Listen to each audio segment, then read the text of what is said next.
Boa noite para você que segue com a gente na Sala de Autores e Lançamentos do Flipossos 2021, o Festival Literário Internacional de Poços de Caldas. E bom dia, boa tarde para você que vai acompanhar depois essa gravação, já que teremos toda a nossa programação disponível aí na plataforma flipossos.com até o dia 10 de setembro.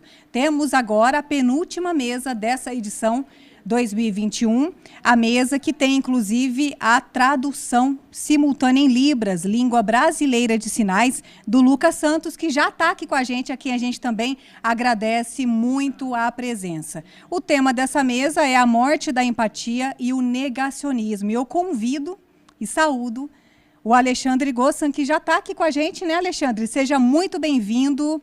Você que está aí lançando, né, esse livro hoje, que alegria e que satisfação para todos nós do Flipossos. A satisfação é minha estar pela segunda vez na Flipossos, uma feira que eu tenho um enorme carinho e que cada vez está obtendo uma maior projeção. Legal. Temos também a presença do Ricardo Mitucci, que vai fazer a mediação aí dessa mesa. Seja bem-vindo, Ricardo. Boa noite. Boa noite, Aline. Boa noite a todo mundo que está acompanhando a gente. É uma alegria e um prazer imenso estar aqui com vocês pelo terceiro ano consecutivo, mediando essa mesa no finalzinho de feira, mas uma mesa que certamente vai ter muito a agregar. Com certeza. Lembrando que essa mesa é um oferecimento da editora Autografia. A sala é de vocês. Fiquem à vontade. Eu vou ficar aqui mais uma vez de camarote acompanhando e daqui a pouquinho a gente volta a se falar. Muito obrigado, Aline, mais uma vez, então. Boa noite para quem está ao vivo com a gente, para quem está assistindo depois, bom dia, boa tarde. Meu nome é Ricardo Mitucci, eu sou jornalista, escritor, coordenador de laboratório de leitura e pesquisador dos impactos da literatura em processos de humanização em saúde na Escola Paulista de Medicina. E tenho a honra e a alegria de estar aqui na Flipossos pelo terceiro ano consecutivo, como disse há pouco, e neste ano com uma missão para lá de interessante, muito atual, que é bater um papo com o querido amigo, já posso chamá-lo assim, porque se a gente vai falar por um lado da morte e da empatia, a empatia que a gente criou há pouco, quando a gente se conheceu, há pouco mais de um mês, 2 meses, foi imediata, que é o Alexandre Gossan, que é escritor e divulgador científico, pesquisador e urbanista, mestre em Direito Ambiental e advogado, autor do livro Chapados de Cloroquina, A Morte da Empatia, que está sendo lançado hoje aqui na Flipossos, pela editora Autografia. Alexandre, seja muito bem-vindo, muito obrigado pela oportunidade de bater esse papo tão atual e tão relevante com você. Por favor, apresente-se, embora eu já tenha citado o teu vasto currículo, resumidamente, apresente-se para a nossa audiência e fale um pouquinho aí sobre essa provocação, esse ensaio que é o Chapados de Cloroquina. Bom, Ricardo, primeiro eu que agradeço, né? Eu tive muita sorte aí na escolha do moderador e agradeço você ter aceitado este convite. E realmente a empatia é recíproca. Está sendo muito bacana desenvolver essa amizade convosco. Espero que a gente prossiga aí após a feira, né? Temos muito em comum. Olha, o Chapado de Cloroquina, ele foi para mim praticamente um livro que pediu para ser escrito, né? Não fui eu que quis. Ele é muito mais do que um ensaio, ele é um diário do que nós todos estamos vivendo, né? E ele, de certa forma, como eu poderia resumir a minha carreira literária até agora, eu escrevi sobre o negacionismo na forma da progressofobia, ou seja, do medo das vacinas, no momento que ainda não tinha pandemia. Esse livro acho que se tornou muito mais atual agora. Eu escrevi sobre a urbanização do Homo sapiens e a desigualdade social, que é um dos elementos centrais da urbanização. Livro esse que também ficou mais atual por causa da pandemia, nós estamos vendo as cidades sendo reconfiguradas. E escrevi o ano passado, O Fascismo Pandêmico, que é um livro que fala sobre o ódio, sobre o ódio como emoção primitiva, humana, e como ele pode ser manipulado e catalisado, utilizado por uma plataforma política. Em dado momento, precisava escrever sobre empatia, né? Porque até então eu vinha escrevendo e descrevendo um processo em curso. E era necessário apresentar o clímax desse processo e, de alguma forma, também um antídoto para esse processo tóxico que nós estamos vivendo. Então, eu sinto mesmo como o Chapada de Cloroquina como um livro que pediu para ser escrito. Inclusive, no livro, com as pessoas que o adquirirem vão poder observar que eu criei um micro capítulo que se chama Um Contexto, né? Que é a história de como eu criei esse livro, em que momento, em que contexto, né? Uma espécie de um making of do livro. A gente vai falar sobre isso ao longo aí do nosso bate-papo. Parece que é muito tempo, mas nem é tanto tempo assim para falar de um conteúdo tão rico e tão atual. Mas a gente vai se aprofundar um pouquinho mais nessa questão. Mas eu queria até começar o nosso bate-papo fazendo uma provocação e pedindo aí uma espécie de licença poética para um dilema que é um dilema merchan sem ser merchan, porque ninguém está ganhando nada para citar a marca aqui, mas é um dilema Tostines, eu diria, em função do nome do seu livro, né? A gente está falando de empatia e negacionismo. Então, quando eu falo em dilema Tostines, eu queria saber o seguinte, Alexandre: foi a morte da empatia, na sua opinião, que nos levou ao negacionismo, ou foi essa onda devastadora, esse tsunami de negacionismo que matou a empatia? Olha, Ricardo, eu acho que é um processo que ele se retroalimenta. É difícil estabelecer em qual grau um piora o outro, se um piora o outro a mais ou a menos. Mas nós podemos dizer, sim, que o negacionismo e a falta de empatia, eles são irmãos gêmeos. Eles são processos de uma erosão de uma confiança no pensamento público. Por que eu digo uma erosão de confiança no pensamento público? Porque nós temos uma moralidade, né, essencialmente tribal, e essa moralidade ela não serve mais para o tipo de sociedade que nós criamos. E nessa moralidade tribal que nós estabelecemos ao longo da evolução, né, darwiniana, e nesses centenas de milhares de anos, você, em geral, você tem empatia só por quem é do seu grupo.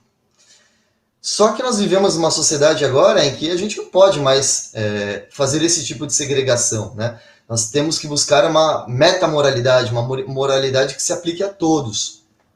Isso fica muito grave numa era onde nós vivemos com uma infodemia, ou seja, nós vivemos um excesso de informação, e esse excesso de informação ele propicia que você crie guetos informacionais, onde as pessoas acabam aderindo àqueles guetos e àquele tipo de informação muito mais por necessidade de um viés de confirmação do que necessariamente por confiar naquela informação, por ser uma informação de qualidade, né? E se você fizer esse processo ele se multiplicar aí ao longo do tempo, você pode criar guetos que não se comunicam, né? Bolhas, como é uma expressão mais utilizada hoje em dia nas redes sociais, e você passa a simplesmente não se importar e não ter nenhum tipo de conexão humana, né, com aquelas pessoas que vivem nas outras bolhas. Perfeito. Agora, você se declara um humanista convicto, né, no seu site, na sua biografia, e eu, da mesma forma, aí já a primeira identificação que nós temos, eu também sou um humanista convicto. Eu queria entender de você, e na verdade saber a sua opinião, como nós, humanistas, né, chegamos até aqui, né? Não só nós, evidentemente, porque nem todo mundo talvez compactua dessa filosofia, né, de privilegiar, colocar o ser humano à frente das questões mais importantes aí de vida. Mas o que me preocupa, na verdade, é justamente a gente estar aqui hoje tendo que discutir a morte da empatia, tendo que discutir o negacionismo. Então, assim, o que nos trouxe até aqui? Por que nós chegamos até aqui, Alexandre? Ricardo, é um processo longo, na verdade, né? Eu acho que o primeiro ponto que a gente precisa esclarecer, até para ficar mais fácil para quem está assistindo, a gente colocar um termo inicial, né, um marco temporal do momento em que nós poderíamos ter nos livrado do negacionismo e não o fizemos e estamos aqui sofrendo até hoje. Eu acho que esse marco ele pode ser estabelecido em 1796, que aconteceu em 1796? Edward Jenner, médico britânico, um cientista brilhante, ouvindo falar de um processo que era feito na China e na Turquia, que na época era o Império Otomano, que era utilizado para tentar prevenir a varíola. Ele pega essa informação e conecta essa informação com uma segunda informação, de que ele ouviu falar que as ordenhadeiras de vacas, né, de leite, não tinham varíola. E passa a realizar estudos e acaba criando, assim, a primeira vacina que nós tivemos na humanidade, que é a vacina que preveniria a varíola. E, Ricardo, não muito diferente de agora, foi vítima de vários processos negacionistas, né? Então as pessoas na época diziam que quem tomasse a vacina se transformaria num gado, se transformaria numa vaca, que se a pessoa tivesse a varíola, ela ficaria com feridas que teriam um formato, né, bovino, e sofreu bastante, foi muito desacreditado.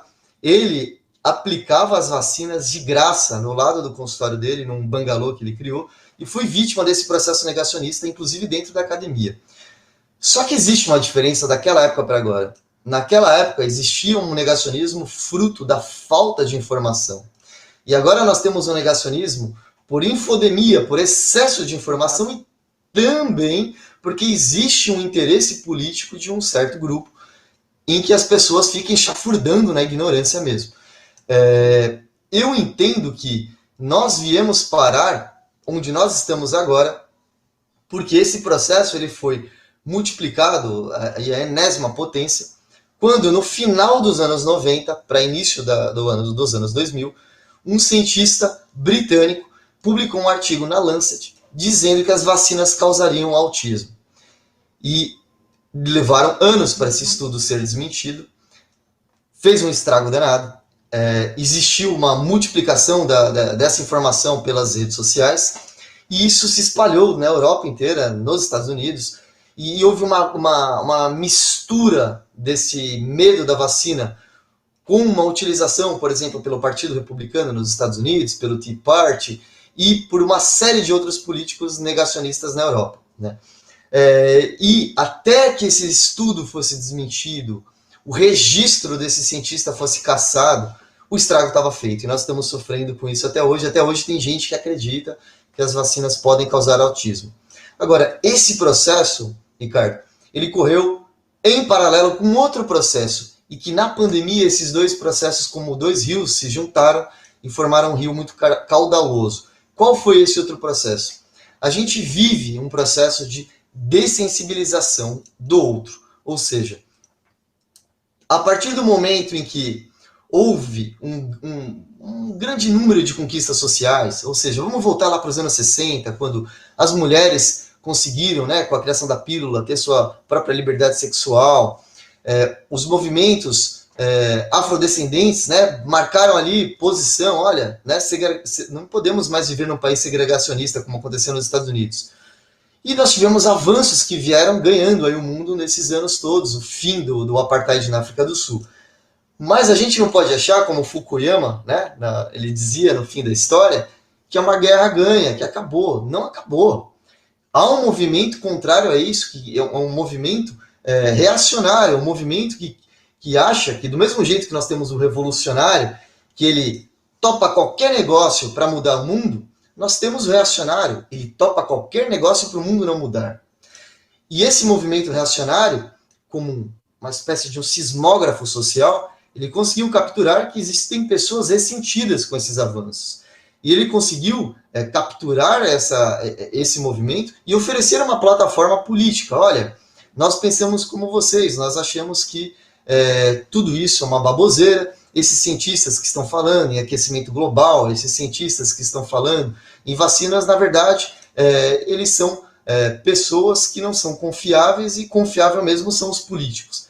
E aí nós chegamos no que nós temos agora, né?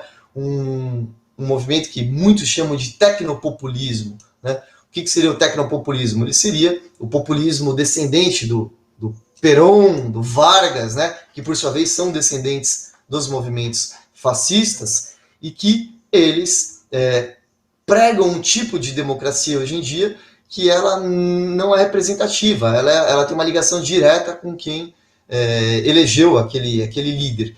E para essas elites políticas, se a gente pode falar assim, a ciência não é bem-vinda, porque a ciência ela não vai falar exatamente o que eles querem, ela vai falar o que de fato as coisas são ou aparentam ser até o momento, né?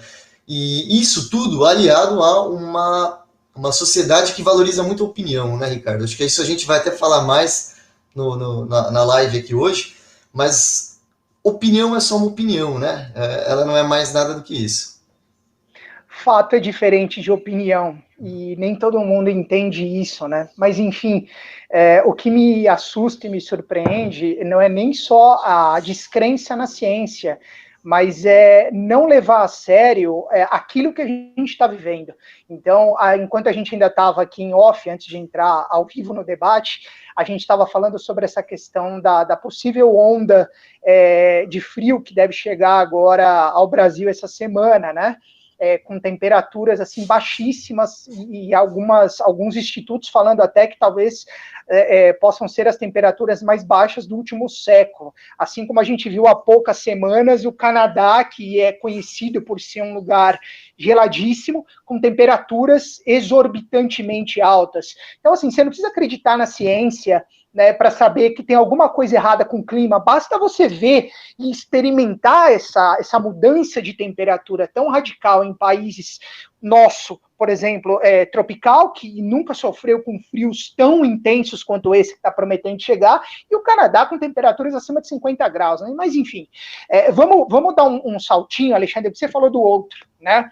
E no teu livro, que está sendo lançado hoje, no Chapados de Cloroquina, você aponta o narcisismo como um possível culpado para essa morte da empatia, ou para essa perda da empatia, né?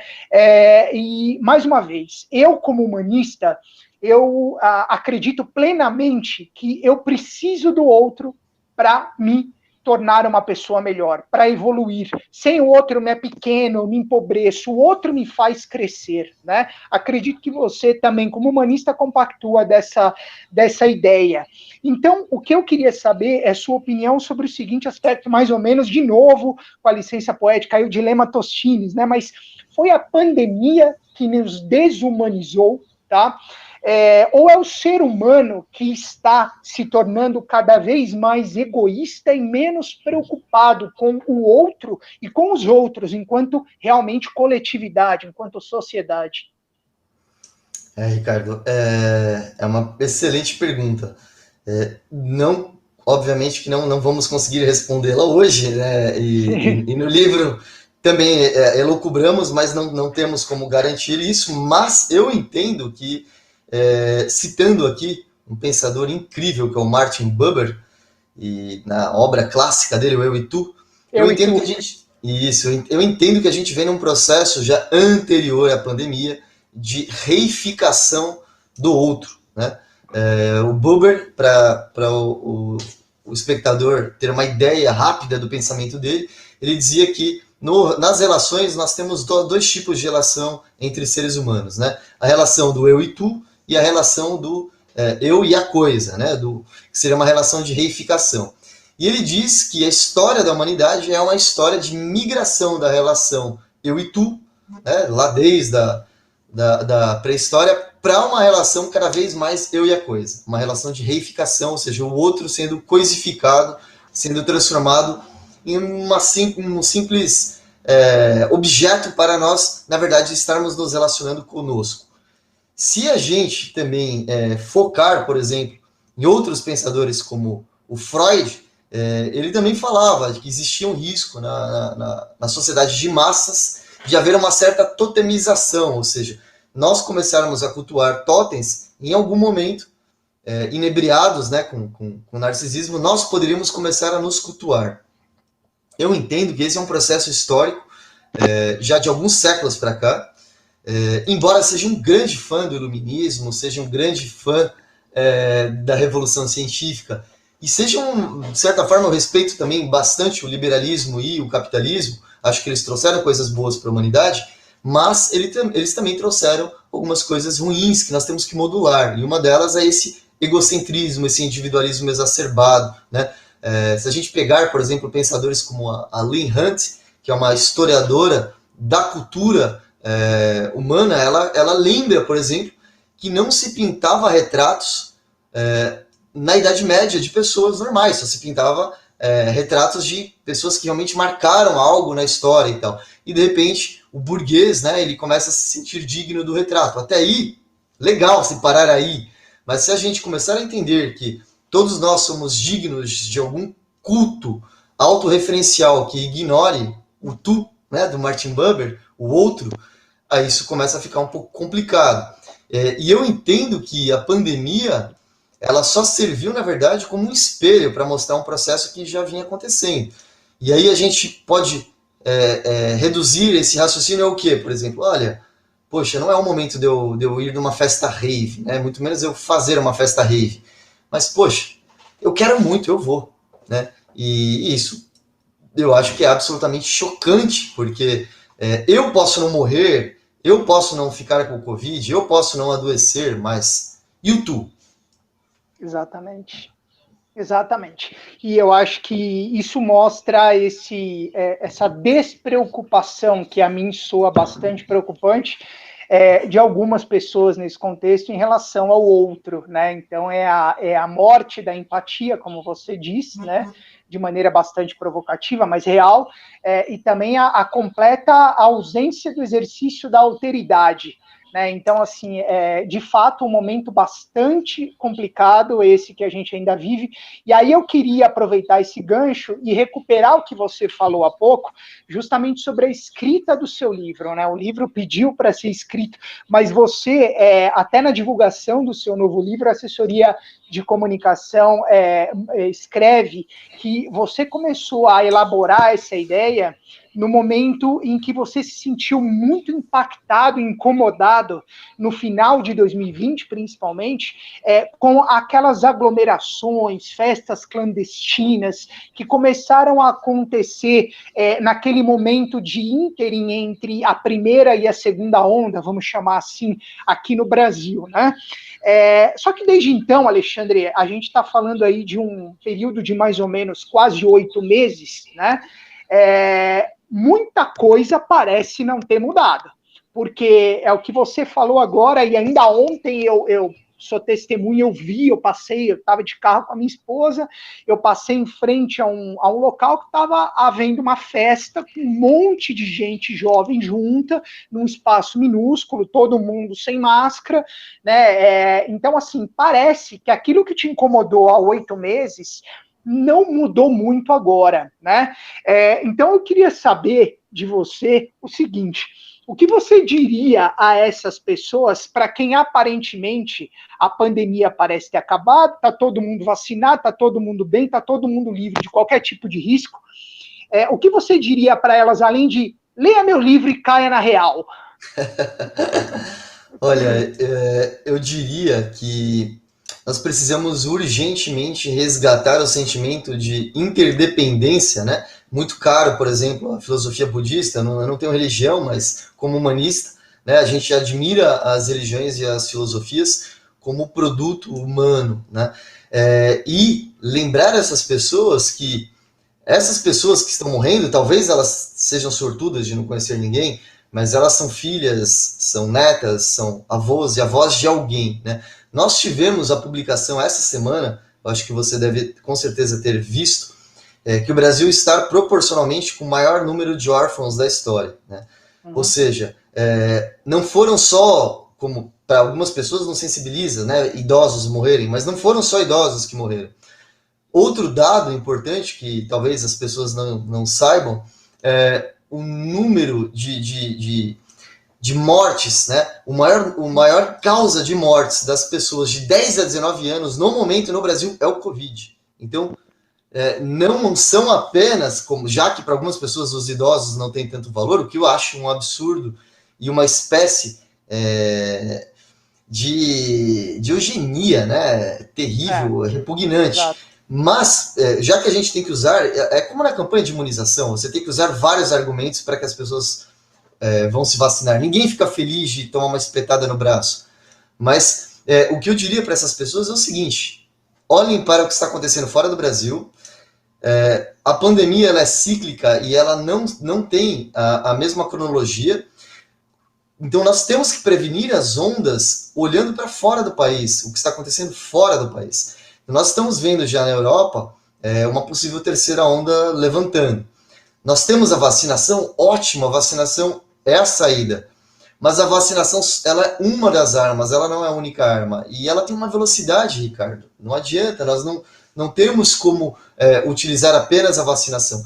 Se nós incorrermos no mesmo erro que nós cometemos no ano passado, nós corremos o risco dessas variantes, não só uma, né, mas especialmente a Delta, ela acabar criando uma outra variante que talvez consiga fugir dos imunizantes. Então eu diria para essas pessoas, se você realmente quer se ver livre da pandemia, faça o que é certo agora para que todos possam sair com o maior número de vidas salvas.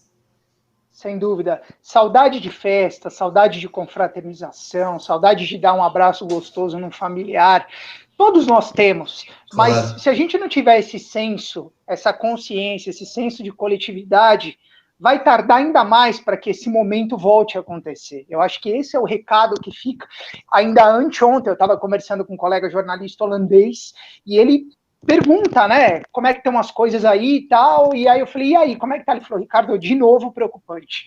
Né, então, ele não falou em terceira onda, e foi uma manifestação informal, numa conversa de dois comunicadores, mas assim, a mim, pelo menos, acende um sinal amarelo. Bom, se na Europa, né, num determinado país europeu, um morador, um habitante está falando que está de novo preocupante, a gente tem que continuar fazendo a nossa parte para, quem sabe, a coisa continuar realmente melhorando aqui, porque, evidentemente, a gente sabe que está melhorando, a gente está vendo a ocupação dos leitos diminuindo, felizmente, de UTI, mas, por outro lado, quando eu passo em frente a um local como esse que eu citei ontem, e vejo lotado de gente sem máscara, confraternizando, um espaço minúsculo com sei lá quantas pessoas, a gente fala, tá, mas e aí? E quando essa pessoa volta para casa?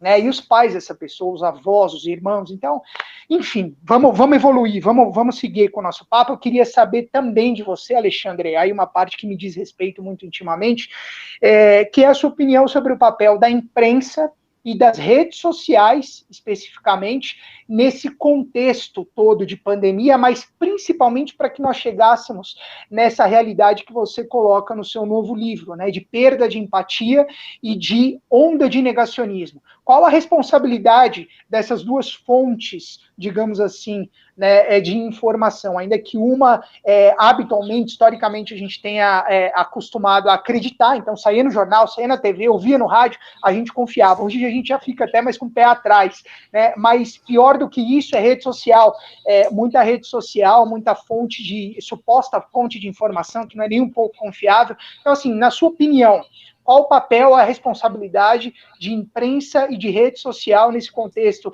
de perda de empatia e de negacionismo na pandemia? Ricardo, você tocou num tema especialmente importante na era que nós estamos vivendo, e a pandemia mostrou que esse tema precisa ser enfrentado. As redes sociais, e vamos falar que rede social não é o meu perfil no Instagram, é o seu, mas eu estou falando aqui dos grandes conglomerados, né? Que hoje são as redes sociais que exploram nós como ativos econômicos, né? Eles têm um problema sério, porque quando interessa, eles são apenas empresas de redes sociais. E quando interessa, eles são empresas de comunicação e até são tratados como cobertura jornalística. Isso é algo que os Estados Unidos ainda não está enfrentando, na minha opinião, da forma como deveria, o Brasil menos ainda, e a Europa está começando a engatinhar no enfrentamento dessa situação. Afinal, nós precisamos criar um arcabouço normativo para trabalhar esse assunto. Essas empresas precisam ter algum grau de responsabilidade pela informação que elas colocam. Claro. Por outro lado, eu gostei de algumas atitudes das redes sociais. Nós observamos aí o Twitter, o Instagram, o YouTube derrubando, né, alguns posts que eram criminosos Sim. mesmo. Né? Do ponto de vista da imprensa, eu acho lamentável que as pessoas não entendam o papel da imprensa, e claro que a imprensa tem defeitos, a imprensa tem problemas, mas em se tratando de Brasil, se não existisse o consórcio de imprensa, nós não saberíamos nem quantos mortos, né, nós estamos velando e estamos chorando. Então, assim, a imprensa ela é fundamental, ela é um direito humano, está lá na Carta de Direitos Humanos, ela surge com a Revolução Francesa, ela é necessária, porque em qualquer sistema que nós temos concentração de poder, esse poder precisa ser escrutinado. É preciso que haja sol, que haja janela, que haja luz em cima dele. Podemos gostar ou não da imprensa, imprensa tem viés? Tem viés, claro, vai ter uma que é mais à direita, uma mais à esquerda, né? Mas ainda assim ela é muito necessária. E em se tratando da pandemia, nós observamos, né, e quando eu falo nós, existem vários dados que mensuraram isso, que nos grandes momentos de dificuldade, Ricardo, aconteceu com a informação algo que aconteceu também com a religião. As pessoas buscaram os grandes veículos de comunicação. Da mesma forma que, se você observar, as religiões milenares mais antigas foram as que responderam melhor à pandemia. Você viu mesquita sendo fechada, você viu centro budista sendo fechado, você viu o próprio Papa pedindo gente, né? Vamos fazer isolamento. Você viu a sinagoga, a maior sinagoga de Jerusalém, fechando, né? Uhum. Então, eu senti que as pessoas, mesmo as pessoas que perderam um pouco a confiança na imprensa, nos momentos de muita dificuldade mesmo e de muita contra-informação, desinteligência, elas acabaram buscando a imprensa. Isso é fundamental e uma das coisas que mais me chamou a atenção, principalmente no começo da pandemia, foi a forma como o WhatsApp praticamente se tornou um veículo de imprensa, né? E isso foi assustador, porque o que a gente viu de desinformação, né? Eu mesmo, como comunicador, eu cheguei a ter algumas discussões aí com familiares muito próximos de, olha, checa a informação antes de passar adiante, né? Quem é a fonte dessa informação? Porque às vezes a pessoa faz com uma super boa intenção, só que ela colabora para a criação de um cenário totalmente adverso, né? Então, eu concordo com você, eu acho que há críticas, sem dúvida nenhuma, a esses dois meios, digamos assim, esses dois canais, mas também sem eles, né? E aí, é claro, eu falo em especial da imprensa, né? Porque sou parte dela, sem eles talvez a gente não soubesse parte do tamanho do problema, né? Não só aqui no Brasil, mas em todo o mundo. Agora eu queria entrar numa seara um pouco mais específica com você, Alexandre, porque você fala aqui com uma propriedade muito grande, você é um intelectual, mas você é um pesquisador e um divulgador científico, né, que inclusive no Chapados, que está sendo lançado hoje aqui na Flipos, você cita um estudo do filósofo existencialista e psiquiatra alemão Karl Jaspers, né, que fala sobre a culpa do nazismo entre cidadãos alemães, para imaginar como as próximas gerações verão esse momento ímpar pelo qual o mundo está passando, não só o Brasil, mas o mundo, né? Então, a pergunta que eu lhe faço é bastante objetiva.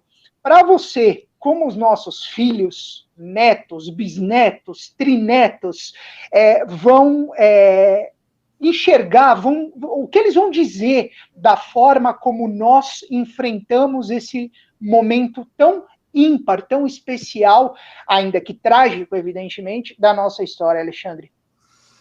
Olha, Ricardo, sempre difícil especular aí daqui uns 20, 30 anos, mas fazendo um paralelo com o Jaspers, eu acho que a visão que o futuro vai ter da nossa geração vai ser uma visão bem ruim.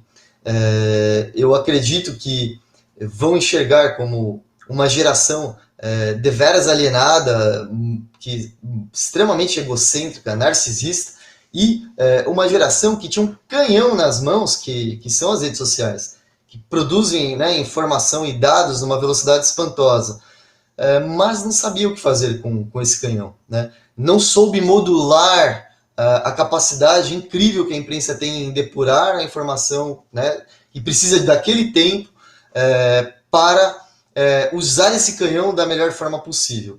Eu também acredito que vão nos enxergar como uma geração que foi extremamente não empática em relação aos doentes, quando eles, por exemplo, tiverem acessos, né, a esses protestos para abrir tudo, sem nenhum tipo de consideração. Teve passeatas, por exemplo, que fecharam hospitais, que não permitiram que os médicos chegassem aos hospitais. Nós tivemos passeatas no Brasil em que impediram vacinação, né? Agressões a profissionais de saúde. Exatamente. E, assim, até também, Ricardo, não tem como a gente fugir a forma, como o Jasper dizia, da culpa política, né? O que seria culpa política? A culpa política seria aquela culpa em que todo e qualquer cidadão de um país que pode eleger o seu líder, em alguma medida ele tem aquela culpa quando o líder ele resolve adotar uma necropolítica, uma política de sacrifício. Vamos sacrificar muitos para que tudo volte ao normal.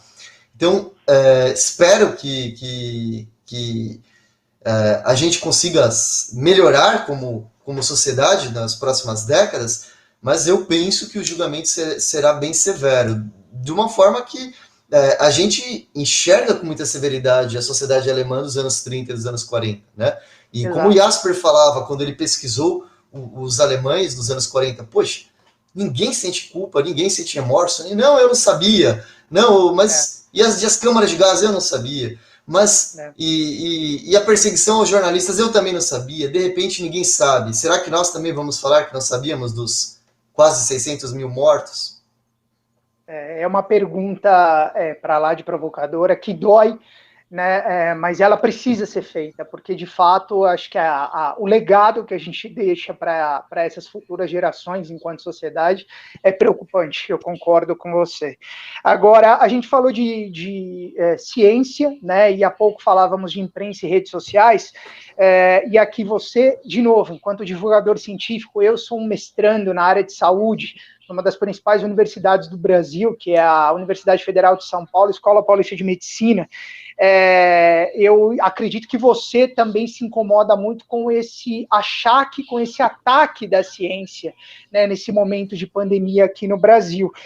Por que, na sua opinião, a ciência se tornou alvo, né, de protesto, se tornou alvo desse tsunami negacionista, inclusive elevando a condição de salvação, medicamentos cuja eficácia nunca foi comprovada, como esse que dá nome ao seu novo livro, né? Pelo menos não para o tratamento da Covid, seja ele um tratamento depois que você descobre, seja o tal do tratamento que vem antes, enfim.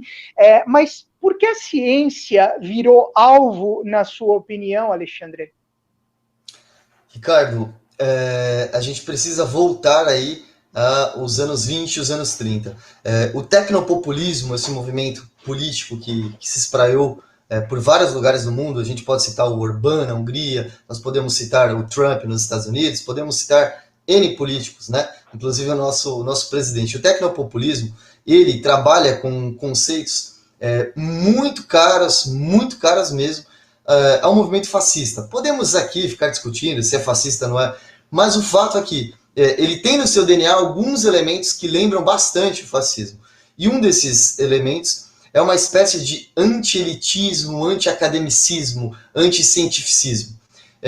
Por quê? Porque existe, primeiro, uma certa obsessão, né, com uma horizontalidade, ou seja, todo mundo é igual, então a opinião... então, se todo mundo é igual, a minha opinião vale igual à sua. A opinião, eu concordo, a opinião vale, realmente, a opinião de todos é igual. Agora, o embasamento científico? Será que o cientista tem opinião ou, na verdade, ele tem uma conclusão trazida de um estudo? Aí é o problema. Quando você tem uma prática política extremamente iconoclasta, no sentido de eu vou destruir todos os alicerces para criar uma sociedade, né, horizontal nesse sentido, você pode criar algumas distorções. No caso da nossa sociedade contemporânea, já parafraseando aí o Humberto Eco, né, e sua legião de imbecis e tal, o que aconteceu é que as redes sociais, unidas a esse tecnopopulismo, elas não só deram voz a uma legião de idiotas, imbecis e pessoas sem uma capacidade de análise, né, crítica, mas elas também, as redes sociais também deram armas, né, armas extremamente poderosas. E a ciência, de um modo geral, como ela não tem uma filiação ideológica, a ciência não, né, o cientista até pode ter, mas a ciência não. a ciência acaba sendo um grilo falante que incomoda, né? Então, quando um cientista, por exemplo, aponta, olha, temos recorde de queimadas, peraí, não, né? Tá atrapalhando.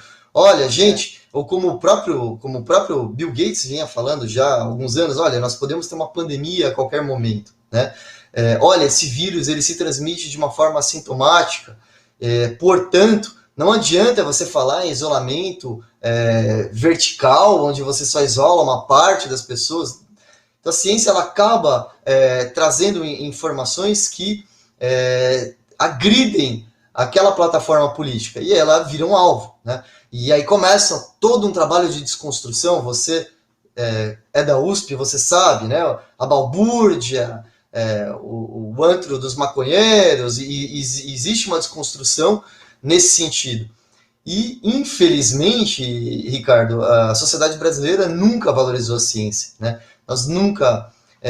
eu digo isso, por exemplo, meu bisavô foi ao aeroporto quando o Alexander Fleming veio ao Brasil e ele comentou que estava vazio. Mas, em compensação, quando a seleção brasileira voltava, estava bem cheio. Carnaval. Infelizmente. Infelizmente é uma realidade, não é de agora, mas é que nos últimos anos o achar que a ciência realmente ele se tornou assim explícito, né? As verbas de pesquisa caíram drasticamente, né? Bolsas cortadas, universidades aí ameaçando ter que parar as aulas por falta de recurso, né? Então a situação é de fato dramática. Mas para a gente se encaminhar aí para o final, embora o nosso papo esteja maravilhoso, a gente tem horário a cumprir, né? Ainda mais um encerramento aí de festival, eu queria tocar num ponto que é o ponto da experiência. A gente falou há pouco do legado, né, social, digamos assim, que a nossa geração vai deixar para os nossos bisnetos, trinetos, né, nesse contexto de pandemia, mas, mais uma vez, falando aí como alguém que acredita no poder da experiência, né, como uma das formas mais eficazes de aprendizagem, de aprendizado, né, ainda que, por exemplo, as tragédias ocorram, as tragédias também deixam lições importantes, né? Pelo menos eu acredito nisso, né? Eu queria saber, na sua opinião, Alexandre, quais as lições que nós, brasileiros e brasileiras, de fato vamos poder, ou deveríamos ao menos, tirar desse mais de ano e meio de pandemia, dessa realidade que talvez nós sequer imaginávamos vivenciar um dia, né, que estudamos aí gripe espanhola, pandemias no século XIX, mas nunca imaginamos, talvez, viver na prática isso, né? Então, mais uma vez, embora seja uma grande tragédia humanitária, que lições você acha que nós deveríamos, ou vamos, ou poderíamos tirar dessa pandemia, especificamente aqui no Brasil?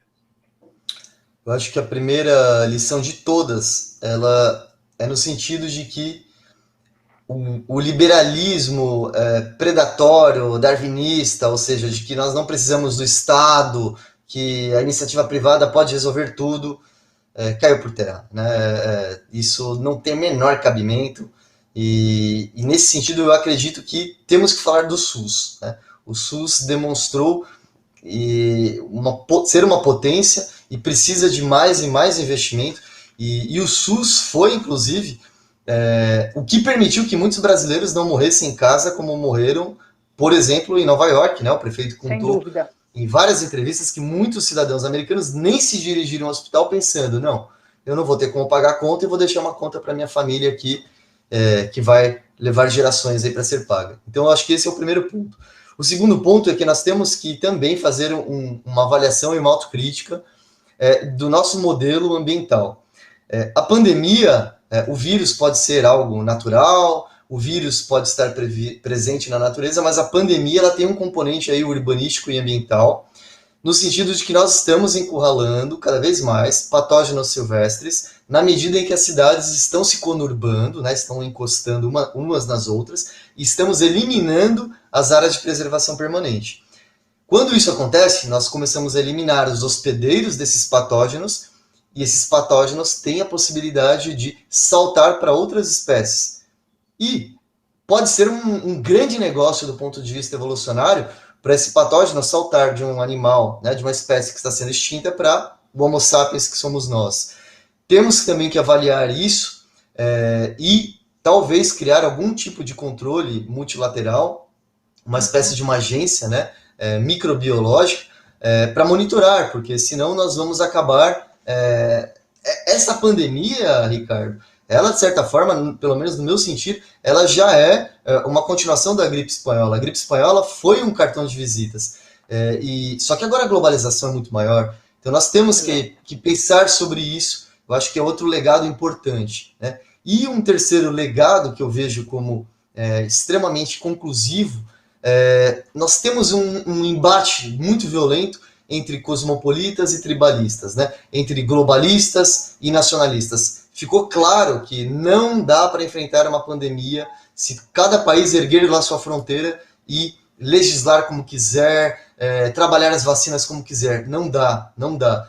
E se não fizermos isso e aproveitarmos esse momento para fazer, nós vamos ter problemas talvez até mais graves que a pandemia em relação ao clima, que você acabou de mencionar. Sim, sem dúvida. O que preocupa também, né, Alexandre, e aí não é querendo ser pessimista, né, nem portador de péssimas previsões, mas é que se a gente realmente não se atentar a essas questões que você traz tão claramente nessa sua fala, a gente corre um sério risco de, num espaço menor de tempo, vivenciar situações mais dramáticas, seja com relação a novos vírus até mais mortais, seja com relação a questões climáticas ainda mais preocupantes. A gente viu a semana passada aí uma enchente absurda, né, acontecendo na China, a Europa também sendo devastada, né, por enchentes. Então, assim, eu acho que é um recado que você deixa, um recado importante de alguém que não fala apenas aquilo que acha, não dá apenas a sua opinião, mas está embasado em fatos científicos, em estudos sérios, né? Então, acho isso muito importante, que espero que você tenha razão, que a gente consiga tirar lições desse momento, dessa grande e grave crise humanitária que, lamentavelmente, a nossa geração está enfrentando, né? Para a gente encerrar, Alexandre, até em função do horário, como eu falei, podia seguir batendo esse papo com você aqui. Para quem está perdendo, vai ficar depois disponível na plataforma da Flipossos a gravação dessa conversa. Mas, evidentemente, eu queria que você deixasse todos os seus serviços e, sobretudo, para quem se interessou pelos chapados de cloroquina, por esse nosso debate, por essa provocação em torno da empatia e do negacionismo, que, além dos seus serviços, você falasse como as pessoas podem adquirir, onde podem adquirir o seu mais recente livro e conhecer um pouco mais do seu trabalho e das suas obras anteriores, por favor. Claro, Ricardo, muito obrigado. Bem, pessoal, quem quiser conhecer, pode entrar no meu site pessoal, www.alexandregossen.com.br. Também eu publico também bastante coisa no Instagram, @alegossen, né, Gossn, Gossn. E o Chapados, no momento, ele está em pré-venda. Isso significa que ele está no site da editora, que é a Autografia, e na livraria Martins Fontes. Ele, inclusive, já está entre os mais vendidos na pré-venda. Ele está entre os 4 mais vendidos aí de um universo de mais de 1000 livros. Dentro de umas 3 semanas, no máximo um mês, ele vai entrar em lançamento mesmo, ou seja, ele deixa de ser pré-venda, e aí vai estar na Amazon, Mercado Livre, Americanas, ele vai se espraiar por todas as plataformas. Muito legal, Alexandre. Eu queria, mais uma vez, antes de encerrar, agradecer a você, porque eu acho que mais do que um bate-papo, você, com todo o seu conhecimento, com todo o seu repertório, você, de fato, nos deixa uma aula, né, uma lição, ou várias lições, melhor dizendo, sobre esse momento que a gente vive, né, sobre essa perda da empatia, para ser até um pouco menos trágico, em vez de falar de morte, né, sobre essa falta de preocupação em relação ao outro, e esse tsunami negacionista que está arrastando ainda, infelizmente, muitos brasileiros para um lugar que é um não lugar, eu diria assim, né, com uma desinformação. Você falou aí no início do papo da questão da varíola, da vaca, a gente hoje ainda vê aí o pessoal se vacinando e brincando que vai virar jacaré, né, a gente sabe que no fundo, essa brincadeira é muito séria, porque as nossas autoridades acabam se tornando irresponsáveis no momento que fazem um comentário como esse, né? Então, é muito importante que figuras como você, né, possam usar do talento, da escrita, para transmitir um recado, transmitir um conhecimento. Então, para mim, foi um privilégio poder bater esse papo com você, poder aprender com você, e eu desejo a você muito sucesso, não só com Chapados, porque não à toa já está aí na pré-venda entre os mais vendidos. Eu tenho certeza que, como o fascismo pandêmico vai arrebentar, né, reforço o convite para que todo mundo conheça a obra do Alexandre. Agradeço à editora Autografia pela oportunidade de me colocar em contato com você, mas, sobretudo, a Gisele e a todo o time da GSC Eventos, da Flipossos, por confiar em mim mais um ano para bater esse papo com você. Foi um prazer, uma alegria. E antes de encerrar, só saber do nosso back-office aí, se a audiência trouxe alguma questão, se tem alguma coisa a ser colocada, ou se a gente já pode se despedir do Alexandre para encerrar essa penúltima mesa aí da Sala de Autores. Ei, acho pessoal. que a Aline está entrando. Oi, Aline. Ei, pessoal, que aula, hein? Que aula, muito bom, que aula. Muito bom. Parabéns a vocês. Quem perdeu essa aula, pode ficar tranquilo, porque o conteúdo estará disponível na nossa plataforma flipossos.com até o dia 10 de setembro. A nossa audiência, na verdade, está elogiando, está comentando. A gente não teve nenhuma pergunta, né, específica sobre a discussão, mas muitos comentários positivos. E realmente questões muito interessantes, né, gente? A questão da rede social, a questão da importância do SUS e o que seria de nós sem o SUS, e a importância da literatura, né, e do trabalho de pessoas como o Alexandre, como o Ricardo, para a gente enfrentar esse momento aí que, se Deus quiser e com os cuidados necessários, em breve vai passar. Muito obrigada a vocês dois pela presença no Flipossos 2021, viu? Muito obrigado, Aline. Obrigado, Ricardo. Tudo de bom, boa noite para todos. Eu que agradeço mais uma vez, Alexandre, muito obrigado. Aline, muito obrigado. Um grande abraço, boa noite a todos.